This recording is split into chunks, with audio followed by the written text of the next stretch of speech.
ఓం గణేశ శారదా గురుభ్యో నమః. గీతా బోధలో భాగంగా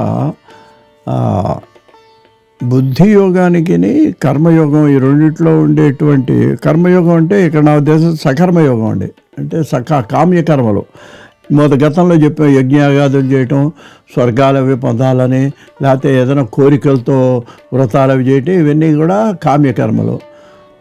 ఈ కామ్యకర్మలు చేసేటువంటి మరి కామిగాని మోక్షకామిగాడు అని కూడా ఉంది కదండి. ఇదంటే ఇవి కొంత ముందు ప్రారంభంలో చేస్తే చేయొచ్చు, తప్పలేదు. కానీ అదే జీవిత పరమావధిగా ఉంటే మాత్రం అతను మోక్షాన్ని పొందలేడు అనేటువంటి విషయాన్ని ఇక్కడ మనకు భగవద్గీతలో పరమాత్మ చాలా చక్కగా చెబుతూ ఒకే మాట అంటున్నాడండి. అసలు బుద్ధియోగం అంటే ఏమిటో ఒకే ఒక్క మాటలో ఆయన చెప్పండి. 48వ శ్లోకం 2వ అధ్యాయం అండి. మొత్తం దాన్ని మనం పూర్తిగా అర్థం చేసుకుంటే ఇంక తర్వాత అధ్యాయాలు భగవద్గీత అవసరం లేదండి. ఇది చాలా ఎన్నో అన్నీ వచ్చినాయి దీంట్లో. కర్మయోగం, జ్ఞానయోగం అన్నీ కూడా ఈ అధ్యాయంలో వచ్చినాయండి. అది ఈ అధ్యాయం యొక్క విశేషం అండి.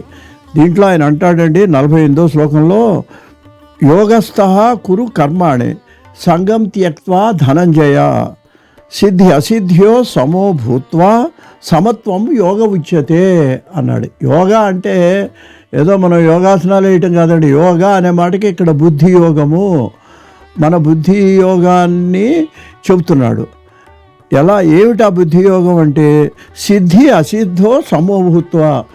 ఒక పని ఉంది, అది సిద్ధించినా సరే జరగకపోయి సిద్ధించకపోయినా సరే సమానంగా భావించే స్థితికి నువ్వు రాగలిగితే, సమత్వాన్ని నువ్వు పొందగలిగితే నీ మనసులో, అప్పుడు అది యోగ ఉచ్యతే, అది బుద్ధి యోగం. అయినా అది వచ్చిందంటే నీకు ఇంకా మోక్షం వచ్చినట్టేనని చెబుతున్నాడు. ఒకే మాటలో చెప్పాడండి. ఏమిటి? అందుకని నువ్వేం చేయాలి? యోగస్థుడవై కర్మాణి కురు. ఆ యోగాన్ని అభ్యసించిన వాడివై దాన్ని మనసులో పెట్టుకొని ఏంటనమాట, సమబుద్ధిని మనసులో పెట్టుకొని. సమబుద్ధి అంటే మళ్ళీ గతంలో చెప్పాడండి.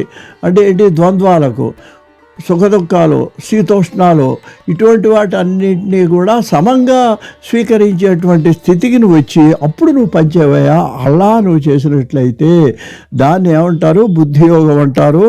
దానివల్ల ఏం జరుగుతుందంటే ఇంకోటి కూడా చెబుతున్నాడు. దూరేణాహి అవరం కర్మ బుద్ధియోగాత్ ధనంజయ. ఓ ధనంజయ, ఈ సకామ కర్మ కంటే సకామ కర్మ బుద్ధియోగానికి అసలు తేడా, అసలు దానికి దీనికి సంబంధం లేదయా. ఇది చాలా అవరం అంటే చాలా హీనమైంది అన్నాడండి. చూడండి ఒక్క మాట. నువ్వు ఏ సకామ కర్మలు అయితే చేస్తున్నావు, ఇప్పుడు స్వర్గం కోసం యజ్ఞాలు చేసావు, క్షీణే పుణ్యం అచ్చిలోకం విసంతి. ఆ పుణ్యం అయిపోగానే మళ్ళీ కిందకు దోహేస్తారు, మళ్ళీ జన్మ వ్యవహారం, ఇది నీకు తప్పదు. అది లేకుండా నువ్వు మోక్షాన్ని పొందాలన్నట్లయితే నువ్వు ఏ స్థితికి ఏం చేయాలి? బుద్ధౌ శరణమన్విచ్య, ఈ బుద్ధియోగాన్ని మాత్రమే నువ్వు శరణు పొందు. ఈ కృపణాహ ఫలహేతవః 49వ శ్లోకం ఇది. కృపణ అంటే అర్థం ఏంటో తెలుసా అండి? వాళ్ళు చాలా దీనులండి. ఎవడైతే ఇలా ఆయన చెబుతున్నాడు ఆ దృష్టిలో చూస్తేనండి, బుద్ధియోగం గలవాడి దృష్టిలో ఈ కోరికల కోసం తాపత్రయపడే వాళ్ళు చాలా దీనులాగా. ఎందుకని? వాడు ఎంతో శ్రమ పడుతుంటాడు, ఆ ఫలితం రాకపోగానే దీనంగా మొహం పెట్టుకుంటాడు. అందువల్ల రెండింటినీ సమానంగా చూసిన వాడికి అసలు ఆ దీనత్వం ఉండదు, గర్వం ఉండదు. అందువల్ల అతను ఏమన్నాడు? బుద్ధౌ శరణం అన్విచ్చా. బుద్ధం అంటే బుద్ధుడిని కాదండి. బుద్ధం అంటే అర్థం ఏంటనమాట? బుద్ధియోగాన్ని, సమత్వ బుద్ధియోగాన్ని. ఈ సమత్వ బుద్ధియోగాన్ని కనుక నువ్వు పాటించినట్లయితే నీకు తప్పకుండా నీకు మోక్షం లభిస్తుంది. సారాంశం అండి దీంట్లో భగవాన్ చెప్తున్నాడు. ఈ సమత్వ బుద్ధియోగం అంటే ఏంటన్నాడు? ఇప్పటిదాకా నువ్వు వ్యామోహపడుతున్నావు, వీళ్ళు నా బంధువులు అంటున్నావు, వీళ్ళు శత్రువులు అంటున్నావు. ఈ భేదం పోవాలి, ఇద్దరిని సమానంగా చూడగలగా. యుద్ధం సమానంగా, ఇద్దరిని సమానంగా. ధర్మం ఎక్కడుందో దాన్ని పాటించు. ధర్మ యుద్ధానికి వచ్చావు, వాళ్ళు అధర్మపక్షంలో ఉన్నారు కాబట్టి వాళ్ళని సంహరించు. ఇది సమత్వ బుద్ధి. ఈ బుద్ధియోగాన్ని నువ్వు పాటించినట్లయితే నీకు బాధ అనేది, ఇప్పుడు ఇవాళ నీ చేతులు వణికిపోతున్నాయి, ఇవన్నీ కూడా అంటే ఇండైరెక్ట్గా చెప్పడం అనమాట అండి. అర్జునుడికి చెప్పండి. ఇంకొక మాట చెప్పండి. ఇది మనం కంఠస్థం చేయాల్సిన శ్లోకం అండి. నిత్యం ఒక గోడ మీద రాసుకొని దాన్ని ఎప్పుడూ కూడా గుర్తుపెట్టుకోవాల్సిన శ్లోకం ఇది. జాగ్రత్తగా గమనించండి. ఇది అందరూ కూడా ఏంటంటే ఇది 47వ శ్లోకంలో ఆయన అంటున్నాడండి, కర్మణ్యేవాధికారస్తే మా ఫలేషు కదాచన. చాలా ముఖ్యమైనదండి ఇది. మా కర్మ ఫల హేతుర్భూ మాతే సంగోస్తు అకర్మణి. ఇదండి చెప్పాడు. కర్మణ్యేవాధికారస్తే, ఓ అర్జున నీకు కర్మ చేయొద్దని ఎందుకు చెబుతావు? ఎందుకంటే కర్మయోగంలో కూడా పనులు చేయమని చెప్పాడు.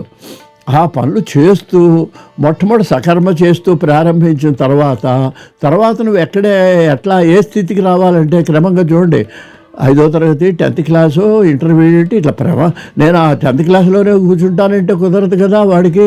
అలాగా ఈ కర్మయోగం అనేది 10th క్లాస్లో, దాంట్లోంచి నువ్వు ఎక్కడికి రావాలి? నిష్కామ కర్మయోగంలోకి ఇంటర్మీడియట్. తర్వాత BA గ్రాడ్యుయేషన్ ఏంటంటే సమత్వ బుద్ధి యోగం. ఇలా ఒక మెట్లుపై మెట్లు రావాలని అక్కడే ఆగిపోతుంటే ఇంకా నీకు జన్మలు తప్పవు. అందువల్ల నువ్వేం చేయాలి? ఇక్కడ నువ్వు గమనించాల్సింది ఏంటంటే కర్మణ్యేవాధికారస్తే, కర్మ చేయొద్దని నేను ఎవడూ చెప్పడు. కానీ మా ఫలేషు, ఆ ఫలితమునందు మా అంటే వద్దు, ఫలితమును ఆశించవద్దు. ఇదేంటండి, ఇది ఎలాగండి బాబు? ఇప్పుడు ఏదో ఉద్యోగం చేస్తున్నావు, నువ్వు జీతం ఆశించొద్దు అంటే ఇది ఎలా కుదురుతాను? చేయటమే డబ్బు కోసం కదా. ఆయన అంటాడు, డబ్బు తీసుకో, ఆశించి తీసుకోవటం వేరు. ఇప్పుడు పరీక్ష రాశాడండి, రాసిన తర్వాత నువ్వు ఫలితాన్ని వస్తుందో రాదో వేరే సంగతి.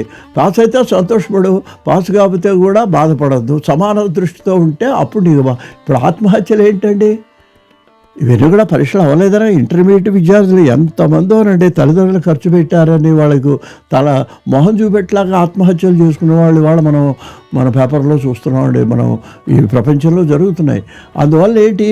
ఫలితాన్ని ఆశించవద్దు. కర్మణ్యేవాధికారస్తే. ఇప్పుడు ఇంకో ఉదాహరణ చెబుతానండి చిన్నది. పిల్లలు పెంచుతామండి, పెంచిన తర్వాత వాడు ఉద్యోగం వస్తాడు, వాడు పంపలేకపోతాడు. వాడు ఎంత చెట్టుకి అంతగాలని వాడేదో 50,000 లక్ష రూపాయలు జీతం రావచ్చు. వీడేమో పాపం తిన్నప్పుడు ఇదేంటి కూల్ డ్రింక్ తాగితే ఎక్కడ డబ్బు అవుతున్నాడు, సోడా తాగి ఈ పిల్లలకి ఫీజులు కట్టి చదివించాడు ఈ తండ్రి. వాడు పాపం తండ్రులు మాట్లాడలేరు, కానీ తల్లులు కొంచెం తట్టుకోలేరండి. అప్పుడు ఆ పక్క వాళ్ళతో అంటారు, చూడండి మా వాడికి ఎంత కష్టపడ్డామో, కనీసం మమ్మల్ని పట్టించుకోవట్లేదు అంటాడు. ఎందుకని? నువ్వు ఫలితం ఆశిస్తున్నావు వాడి దగ్గర. నువ్వు ఆ ఫలితం ఆశించని స్థితిలో ఉన్నావు అనుకో, అప్పుడు ఏమవుతుంది? వాడు రూపాయి ఇచ్చినా కూడా నువ్వు సంతోషపడతావు. అందుకని కర్మణ్యేవాధికారస్తే మా ఫలేషు కదాచన అనేటువంటి విషయాన్ని భగవానుడు మనకు బోధ చేశాడు.